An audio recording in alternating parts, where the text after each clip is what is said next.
Retrouvons notre invité du jour, M. Manti Kwame, secrétaire général adjoint chargé des affaires économiques et financières à l'ANC, Alliance nationale pour le changement. Nous sommes bel et bien dans l'émission Une Heure Convaincre sur Radio, carré jeune émettant d'Alido Gomé assis sur les 103.1 FM et sur les www.rcjfm.com partout dans le monde. Monsieur Manti, bonsoir. Bonsoir. Une minute sur cet atelier gouvernemental. D'abord, je salue vos auditeurs. Je remercie la radio Carré Jeune pour l'opportunité que vous m'offrez pour échanger avec vous sur les questions importantes de l'heure. Moi, le séminaire gouvernemental, c'est de bonne guerre que les ministres qui sont nommés puissent prendre connaissance de leur cahier de charges et de savoir exactement la ligne voulu par le président de la République et le Premier ministre qui leur ont fait confiance afin qu'ils restent dans le cadre défini par ces deux autorités. Donc, un séminaire de ce genre me paraît justifié, sauf que, comme le disait votre collègue, ce n'est pas la première fois que le gouvernement, les ministres à leur prise de fonction ou étant en fonction, ont organisé ou bien tenu de tels séminaires. Mais bon, à l'exercice, je ne pense pas que le peuple ait constaté un réel changement dans son vécu quotidien. Bon, on ne sait jamais. Peut-être que cette fois-ci sera la bonne. Mais nous savons ce gouvernement, nous savons sa qualité. On n'espère pas grand-chose de ce séminaire. Merci. Voilà. Moi, du consommé local, Monsieur Manti, malheureusement, nous ne sommes pas à la télé. Les auditeurs auraient constaté que vous-même vous êtes habillé en pagne locale. Alors, comment trouvez-vous cette initiative du gouvernement togolais? Non, c'est une initiative louable. Parce que pour qu'une économie soit vivante, il faut qu'elle s'appuie sur la production locale. Parce que c'est la production qui crée la richesse. Donc si on ne consomme pas ce qui est produit localement, on ne peut pas créer de la richesse. C'est la consommation issue de la production qui crée la richesse. Mais nous consommons tous les jours, malheureusement, nous consommons ce qui est produit de l'extérieur. J'aurais voulu, avant qu'on ne parle de la consommation locale, qu'on parle du financement de la production locale. Il faut d'abord qu'on produise pour permettre aux consommateurs de trouver de quoi se servir sur le marché local.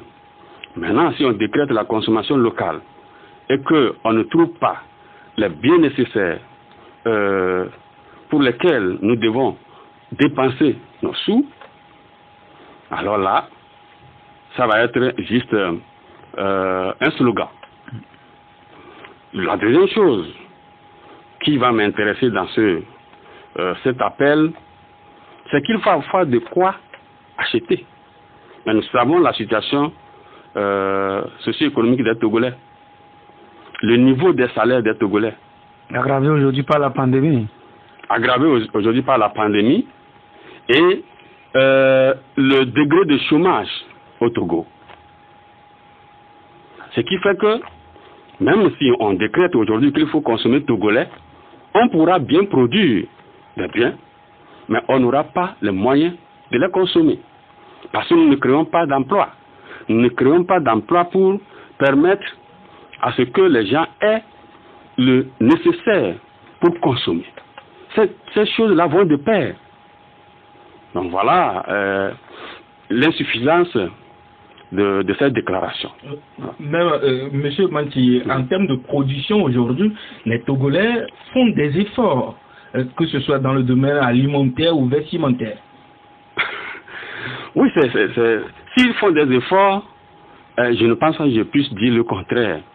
Parce que ce n'est pas que les Togolais sont paresseux. Loin de moi l'idée de dire que les Togolais sont paresseux. Mais l'accompagnement gouvernemental qui va stimuler la production intérieure, c'est de ça qu'il s'agit. Il y a plusieurs projets. Ces projets-là, nous les connaissons. Nous savons quelle est la valeur de ces projets. Nous savons quelle est l'étendue de ces projets. Il suffit de faire des statistiques pour voir combien de Togolais sont vraiment dans ces projets. Combien de Togolais font confiance à ces projets. C'est de ça qu'il s'agit. Parce que quand vous décrétez des choses et que la population n'accompagne pas, ça ne sert à rien. Vous voyez? C'est pour cela que nous pensons qu'il faut qu'on libéralise les énergies. Et les énergies ne peuvent être libéralisées que si on est dans un cadre vraiment démocratique, où les gens savent, en leur âme et conscience, qu'ils ont choisi des dirigeants sur qui ils comptent, et que ces dirigeants-là ont été choisis sur la base de tels programmes.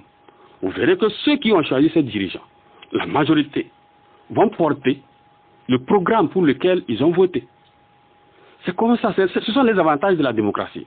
Aujourd'hui, nous sommes dans un état de non-droit où la dictature est bafouée, ce qui fait que tous ces projets qui sont annoncés pêle-mêle ne bénéficient pas en réalité aux Togolais. Je ne fais pas de la politique en parlant ainsi, non. Je suis économiste et je sais de quoi je parle. Et il y a aussi un aspect, les Togolais dans certains secteurs produisent beaucoup, mais le conditionnement, c'est-à-dire la conservation, quand on prend le cas des ignames, aujourd'hui partout où tu passes, les producteurs ont fait leur boulot, et même avec 500 francs, vous avez des ignames pour faire votre foufou ou votre colico consommé bio et surtout local, mais au bout de quelques semaines, vous allez voir que ces ignames vont commencer par joncher les rues, pourries, tout ça là. C'est un des aspects de ce que je suis en train de dire. Parce que la production, c'est une chaîne. C'est une chaîne. Il faut d'abord pouvoir produire en grande quantité et en bonne qualité. Ensuite, pouvoir conserver le bien pour une longue durée et pouvoir le vendre sur le marché. Aujourd'hui, si des Togolais font l'effort pour produire, la conservation est un problème. Ensuite, l'écoulement de ces produits est un. Parce que l'état de nos routes laisse à désirer. Quand vous allez à l'intérieur du pays, c'est difficile d'accéder aux fermes dans lesquelles sont produits tous ces biens. Donc, les gens peuvent avoir beaux produits à l'intérieur du pays, dans les fermes, pour les écouler dans les zones de consommation que sont les villes. Ça devient un problème. C'est ça d'ailleurs qui entraîne le pourrissement de ces produits. Vous voyez. Donc, tous les programmes qui sont annoncés, il faut certaines structures de base, certaines conditions pour rendre favorable, pour donner un succès à tous ces slogans qui sont production locale, consommation locale. C'est bien. Mais ça ne reste à mon niveau que des slogans. Voilà. Une heure pour convaincre sur Radio Carré, nous sommes avec M. Manti Kwame, secrétaire général adjoint, donc chargé des affaires économiques et financières à l'ANC, Alliance nationale pour le changement. Alors, quel regard portez-vous aujourd'hui sur la gestion qui est faite de la crise sanitaire que traverse le monde entier dans notre pays? D'abord, je voudrais féliciter les médecins qui s'acharnent nuit et jour pour sauver nos concitoyens qui sont atteints par cette pandémie.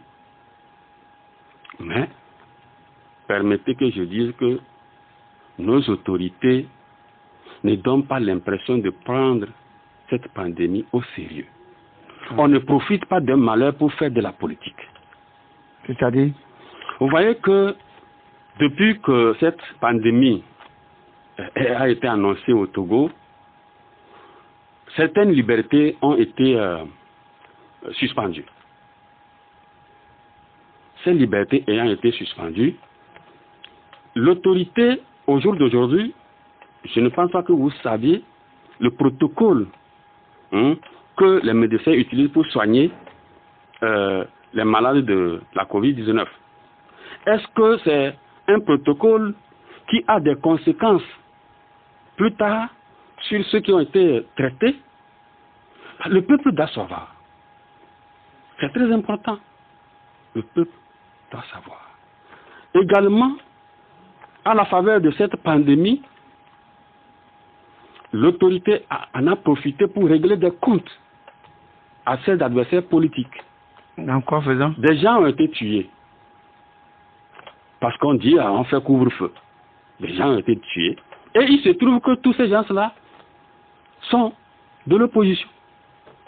Il y avait les preuves. Les gens, évidemment. Évidemment, l'homme qui a été tué à je crois que c'est à Dakwame, il était militant de l'ANC. Je ne peux donner que cet exemple-là, le plus proche de moi. Vous voyez? Et nous, on se demande si vraiment nos autorités savent qu'elles sont là pour le peuple togolais. Elles sont là pour assurer notre bien-être. Parce qu'on ne peut pas dire, parce qu'il y a couvre-feu, que vous voyez quelqu'un dans la nuit, que cela vous autorise à le frapper jusqu'à la mort. Ah non? À brutaliser les gens. Vous avez vu qu'entre-temps, ils ont changé l'officier qui était... Moi, je ne pense pas que ce soit un problème de l'officier. Ça dit que c'est le comportement de la classe dirigeante qui est reflété dans les gestes des agents qui sont déployés sur le terrain. C'est l'autorité qui doit donner les bons exemples. Donc, il y a beaucoup d'exemples qu'on peut encore donner sur la mauvaise gestion de cette pandémie. Mais quelque part, nous aussi, nous exagérons par nos comportements, parce que on te dit, allez, porte ta bavette avant de passer, tu dis, niet qu'il n'y a pas corona. Non, ça aussi, c'est une question d'éducation. À titre d'exemple, quand on a dit qu'il y a la maladie, on décrète un couvre-feu, état d'urgence. Et que, pendant ce temps, on tue des gens. Le peuple va se dire, mais on veut nous empêcher de mourir parce qu'il y a une maladie et on nous tue. Ça veut dire qu'il n'y a pas de maladie. On veut nous tuer. C'est pour cela que j'ai dit que le comportement de l'autorité est scruté par la population. Évidemment, quand les gens sont bien éduqués, ils connaissent la vérité des choses, vous n'allez même pas les forcer pour porter leur masque, laver les mains, faire ceci. Non. Au même moment que nos marchés sont animés, les mosquées sont fermées, les églises sont fermées. Si l'école n'était pas un secteur important, peut-être que les écoles seraient restées fermées. Pendant ce temps, les marchés s'animent. Comment voulez-vous que les populations puissent comprendre que les marchés, l'animation des marchés ne soit pas un vecteur ou bien un facteur favorable à la contamination? Et que ce soit les églises et les mosquées et les autres fêtes traditionnelles seules qui en soient des facteurs aggravants. Donc, tout est lié. Nous sommes dans une république, les gens doivent, quand vous prenez des décisions, les gens doivent savoir pourquoi. Dernièrement, il me semble que le Parlement a autorisé le gouvernement de maintenir l'état d'urgence jusqu'en septembre. Non, jusqu'en mars de l'année prochaine. Encore 6 mois, deuxième 6 mois. Vous voyez, la durée est trop importante. Pourquoi? Pourquoi 6 mois? Pourquoi 6 mois? Donc vous trouvez ça à l'ANC trop long? Évidemment, nous on avait conseillé l'état d'urgence. On avait conseillé que l'État puisse prendre des mesures, mais pas pour faire du mal à la population. Pas pour faire du mal à la population. Mais tout ce que l'État togolais fait dans la riposte à cette maladie n'est pas quand même l'apanage seul de notre État, du gouvernement togolais. Ça se fait ailleurs. Pourquoi pensez-vous qu'au Togo on exagère? Vous savez, vous pouvez avoir un même sujet de dissertation par exemple. Mais quand vous allez copier les copies de vos étudiants, vous verrez qu'ils n'ont pas eu le même contenu. Donc, c'est dans la pratique qu'on met la différence entre ce qui est dit dans un pays A et ce qui est dit dans un pays B. Les gens dans leur pays peuvent avoir pris les mêmes mesures, mais la pratique n'est pas la même. Ok? On ne va pas nous dire que au Bénin ou au Ghana, à la faveur d'un couvre-feu, on tue les gens. Non. En Occident, les gens cherchent à savoir comment vous traitez ce produit. Vous traitez cette maladie. Parce que tout ce que le gouvernement fait, il le fait au peuple. Si le peuple ne sait pas ce qu'on met dans son organisme, je pense que c'est dangereux. Ok. Ok. Tout compte fait, à l'ANC, vous êtes quand même conscient que la pandémie existe bel et bien. L'ANC n'a jamais dit, à toutes les façons, l'ANC c'est un grand parti. Oui. On se respecte et on respecte les autres. Nous ne pouvons en aucun cas dire que la maladie là n'existe pas. Non. L'ANC a été l'un des premiers partis à sortir un communiqué quand cette maladie a été annoncée au Togo, pour donner son point de vue sur la manière que l'État doit procéder pour protéger les citoyens et traiter les citoyens qui, malheureusement, auraient été contaminés. Donc l'ANC n'est pas resté les bras croisés. L'ANC, de par certaines de ses structures, a distribué des cache-nez aux citoyens. Le dispositif Voilà. de lave-main, oui, ça là, oui. tout. Le gel. Ok. Une heure pour convaincre sur Radio Carré Jeune, nous sommes avec M. Manti Komi, secrétaire général adjoint chargé des affaires économiques et financières à l'ANC. Vous avez 10 ans, M. Manti, je veux la parler de l'ANC, votre parti politique.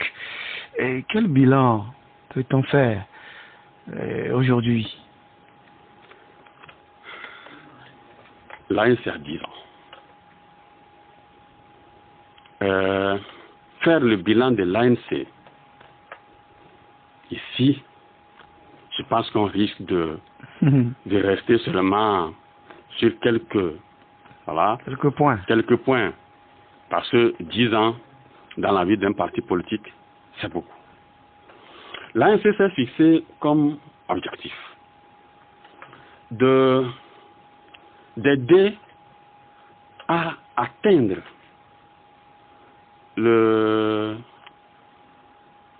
un niveau de mieux vivre pour tous les Togolais, d'aider à assainir le climat sociopolitique au Togo et d'aider à améliorer le quotidien des Togolais. Pour cela, l'ANCC dit qu'il faut se battre pour que les lois de la République soient ce que veulent les Togolais. Et vous avez pu constater que quand l'ANC était au Parlement,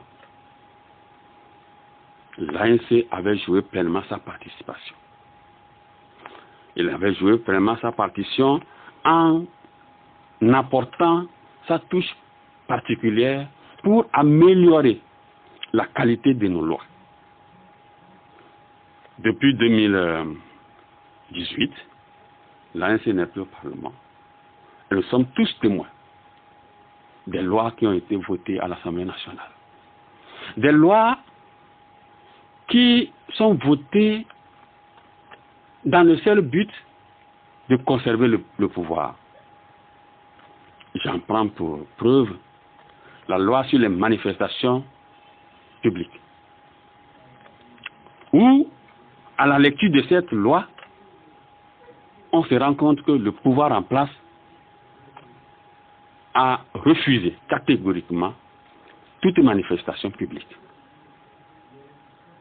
Parce qu'on ne peut pas dire que bon, vous n'avez pas le droit de manifester ici. La loi, une loi, dans un état de droit, ne peut pas dire vous n'avez pas le droit de marcher sur tel tronçon. Vous n'avez pas le droit de marcher. C'est quand les organisateurs font la demande, non, je ne sais pas, donnent l'information à l'autorité de manifester, que tenant compte des circonstances conjoncturelles, l'État ou l'autorité peut dire, ah, compte tenu de ceci et de cela, nous vous proposons de faire votre manifestation ici, au lieu d'ici. Mais on ne peut pas prévoir que le mois prochain, telle route, ou bien pour tout le temps, ici, là, on ne peut pas faire des manifestations. C'est absurde. C'est absurde. Donc, c'est un des exemples. L'autre exemple, c'est la Constitution qui a été modifiée tout dernièrement. Dans la procédure parlementaire, pour modifier la Constitution, soit c'est le chef de l'État, le gouvernement, qui envoie la proposition, le projet, ou c'est une majorité qualifiée des députés qui en font la proposition. Ou encore, c'est un référendum. Quand le gouvernement envoie son projet, les amendements qui doivent être portés sur le projet ne peuvent être portés que sur les articles du projet de loi du gouvernement. Les députés ne peuvent pas individuellement ajouter d'autres articles. Mais c'est ce qui a été fait. Puisque le gouvernement avait envoyé seulement 3 articles. Mais on a assisté à plus de 20 articles. Il me semble que c'est 29 articles. Vous ne voyez pas que quelque part, c'est votre non-participation aux élections législatives de décembre 2018 qui a entraîné tout ça. Quelque part, on dirait que vous êtes complice. Je peux dire que je suis conscient que notre absence à l'Assemblée a pu donner lieu à ces retouches, à ces, voilà, aller dans tous les sens. Mais ce n'est pas parce que nous ne sommes pas à l'Assemblée que des gens qui croient avoir été élus par le peuple puissent se permettre de voter des lois iniques. C'est inadmissible. Le RPT uni n'a pas besoin que nous soyons là avant de prendre de bonnes lois. Ils doivent se reconnaître en ce peuple-là qu'ils prétendent diriger et mettre à sa disposition de bonnes lois. L'ANC, ou ce qu'ils nous souviennent tous, en 2010, quand l'UFC, le président de l'UFC, M. Gilchrist, avait signé un accord avec le RPT, un accord que nous, une certaine partie de l'UFC, on avait dénoncé, mal digéré, ce qui a entraîné d'ailleurs la création de l'ANC, qu'on avait dénoncé parce que n'ayant pas respecté certaines dispositions, la philosophie de l'UFC de l'époque, si l'ANC n'avait pas été créée à l'époque, je crois qu'aujourd'hui, il serait difficile qu'on parle encore de l'opposition. Parce qu'avec cet accord, imaginez que tout l'UFC soit parti. Vous voyez l'état dans lequel se trouve l'UFC. Alors là, pourquoi ce silence après les présidentielles de février dernier? Oui, l'ANC n'est pas restée silencieuse après l'élection du 22 février. Qu'ils nous souviennent que le 22 février au soir, l'ANC avait publié un communiqué dans lequel elle disait que les candidats Agbouime Kodjo et Faure Sozibena Gnassingbé étaient en avance. On peut aussi renverser l'ordre, Faure Sozibena Gnassingbé et Agbouime Kodjo en avance. Pour nous, l'ordre importe très peu. Après ce premier communiqué, l'ANC a publié 3 autres communiqués. Et le 4e, surtout, faisait état des lieux, après avoir réuni toutes les informations sur ce scrutin, pour dire que, compte tenu des fraudes, des bourrages d'urnes, des falsifications de résultats des procès-verbaux et autres, qu'il était impossible de pouvoir dire de ce scrutin qu'il était un vote à travers duquel le peuple a pu s'exprimer. Et qu'il fallait reprendre cette élection. Maintenant, pour reprendre cette élection, il faut assainir le cadre électoral, revoir la composition de la Cour constitutionnelle, la composition de la CENI et ses démembrements, et faire des réformes constitutionnelles adéquates, institutionnelles et politiques, de sorte que, à l'issue d'un scrutin, qu'aucun candidat ou qu'aucune formation politique ou qu'aucune structure de la société civile ou politique ne puisse lever le doigt pour dire que ce scrutin est mauvais. Voilà la position de l'ANC. Donc en réalité, l'ANC n'a pas gardé le silence. L'ANC a toujours parlé. Même quand on ne parle pas, je crois qu'on parle quand même. Le Conseil national, vous avez retenu un terme, c'est poursuivre la lutte avec rigueur et dans la vérité. Monsieur Monti, pourquoi le choix de ce thème? Nous avons fini par constater que cette lutte qui est menée par le peuple togolais n'est pas suffisamment prise au sérieux par certains acteurs de la lutte.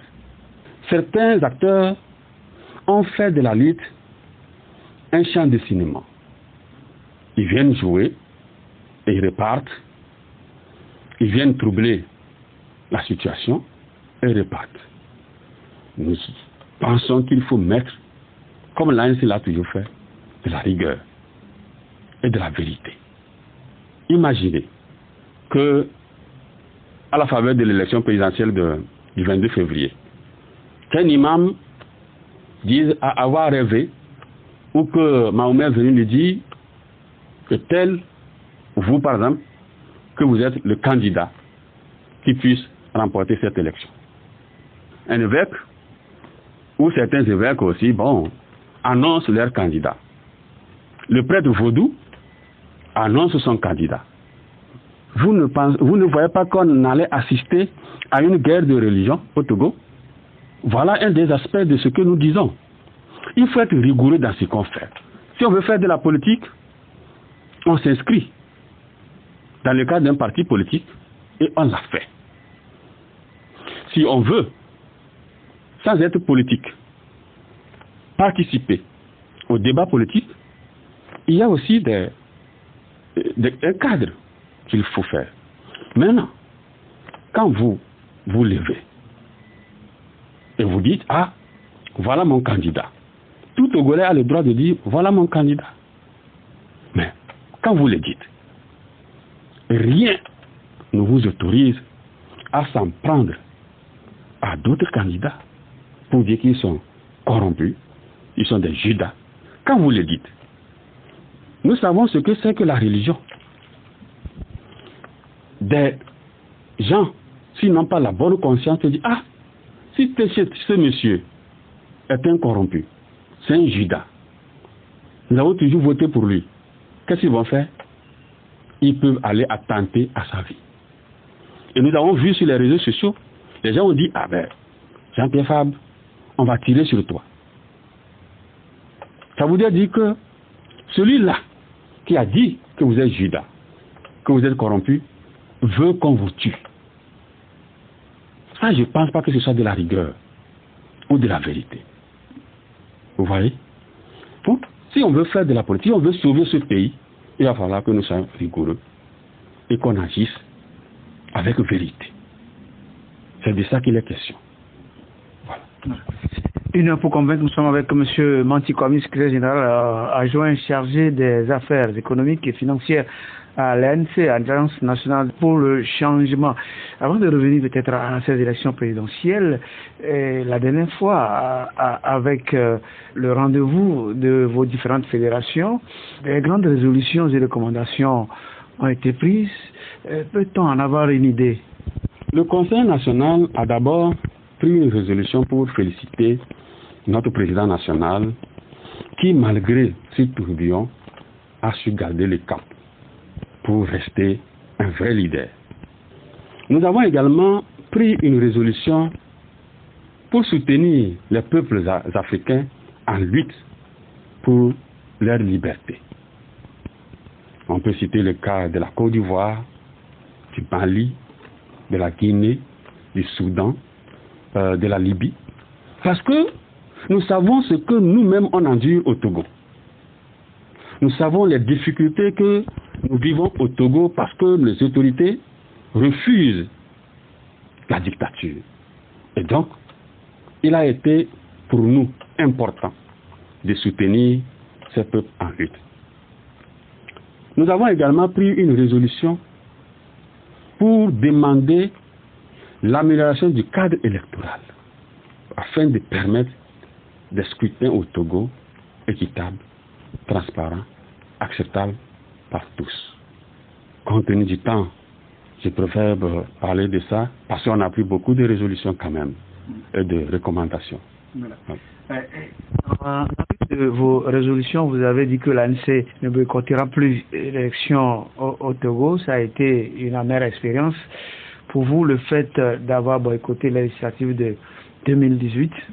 Il faut dire que le boycott de 2018 n'a pas été un choix de l'opposition. Ça a été une situation qu'elle devait accepter. Parce que les médiateurs n'avaient pas créé les conditions idoines pour permettre à l'opposition de participer à ce scrutin.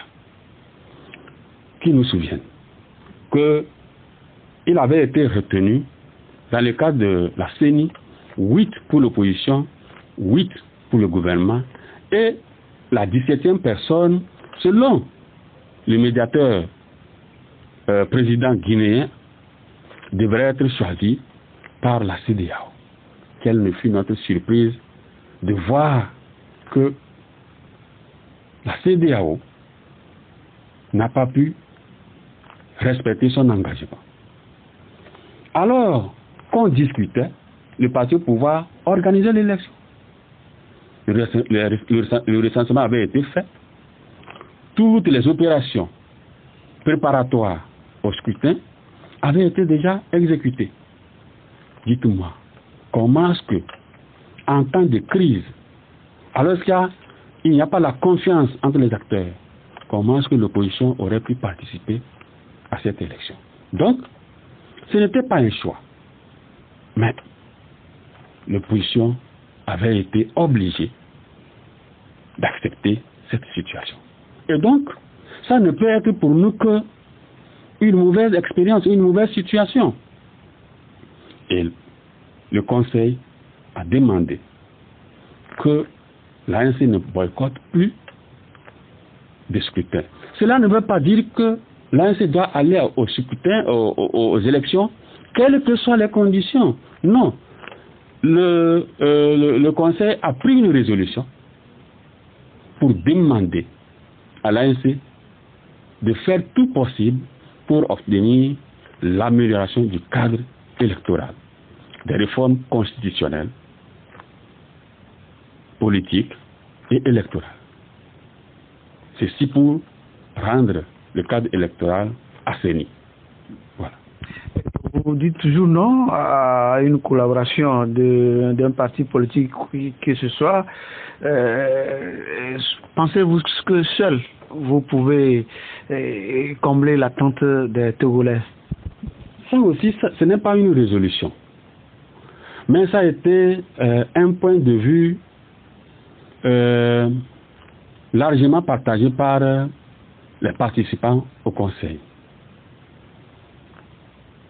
Cela ne veut pas dire que l'ANC va refuser toute alliance avec d'autres formations politiques. Mais lorsqu'on analyse la volonté des membres du Conseil, cela s'entend que si l'ANC doit demain travailler avec d'autres formations, que ce soit politique de la société civile, il faudra pour l'ANC de laisser avoir des partenaires qui agissent dans la rigueur, avec rigueur et dans la vérité. C'est ce que cela suppose. Voilà. Le président de l'ANC, M. Jean-Pierre Fabre, continue d'adresser des correspondances au président de la République pour l'ouverture d'un dialogue sur les questions liées à la vie politique de notre cher pays, le Togo, jusqu'alors sans succès. Croyez-vous un jour à ce dialogue? Nous croyons au dialogue. Parce que si les gens veulent avoir un cadre idéal de vie, je crois qu'ils doivent accepter le dialogue. Vous voyez, nous sommes pour le dialogue, c'est pour cela que nous avons créé un parti politique. Autrement dit, on aurait opté pour d'autres aspects. Mais c'est quand votre vis-à-vis empêche toute amélioration du bien-être des citoyens, que ceux-ci finalement optent pour des manières fortes. On prend l'exemple du Mali. C'est parce que les Maliens se sont sentis malheureux qu'ils ont fait des manifestations appelant la démission de leur président, j'ai nommé Ibeka. Mais puisque le résultat n'était pas là, qu'est-ce qui est arrivé à la suite? Un coup d'État. Est-ce que c'est ce que les gens veulent au Togo? Je vais vous dire quelque chose. En 1963, vous savez pourquoi Yadema a tué le premier président Sylvanus Olympio? C'est parce que Yadema disait qu'il avait un droit. Ces émoluments à lui payer par la France, pour lui, avaient été bloqués par le président Sylvanus Olympio. Ça veut dire qu'il l'a tué parce qu'il avait fait. Il faut que nous disions les choses telles qu'elles sont. Yadema n'avait pas tué le président Olympio pour une question de philosophie. Encore que ce soit pour une question de philosophie, ça ne lui autorisait pas d'enlever la vie à qui que ce soit. Mais il avait tué en 1963 parce qu'il avait faim. Mais les Togolais aujourd'hui, qui ont faim, si demain ils se lèvent dans un cadre de violence, est-ce qu'ils seront condamnés? C'est ce que les gens veulent, puisqu'un ministre de la République n'a pas eu froid aux yeux et a pu déclarer: si vous voulez le pouvoir, si vous voulez prendre le pouvoir, allez prendre les armes. Vous voyez la philosophie de nos dirigeants? Si vous voulez le pouvoir, allez prendre les armes. Comme Yadema l'avait fait. Mais les Togolais ont faim. les Togolais ont faim. Il faut que ce gouvernement prenne la vraie mesure de la chose pour ouvrir un cadre de dialogue, cette fois-ci sincère, qui puisse permettre de baliser l'environnement sociopolitique et économique du Togo pour assurer un mieux vivre de tous les citoyens. Et pour terminer, en quelques mots, que doivent attendre vos militants? Je vais la parler des militants et sympathisants de l'ANC, du Conseil national de samedi dernier. Au travers de ce Conseil national, l'ANC va une nouvelle fois à la rencontre des populations. L'ANC va remettre ces structures en ordre de bataille pour continuer sa mission qui est d'obtenir pour ce peuple l'alternance, la liberté, le bien-être et un état de droit. Voilà ce que doivent attendre et les militants, et les sympathisants, et les populations togolaises. Monsieur Manti, bon courage et surtout bon mois du consommé local. Merci.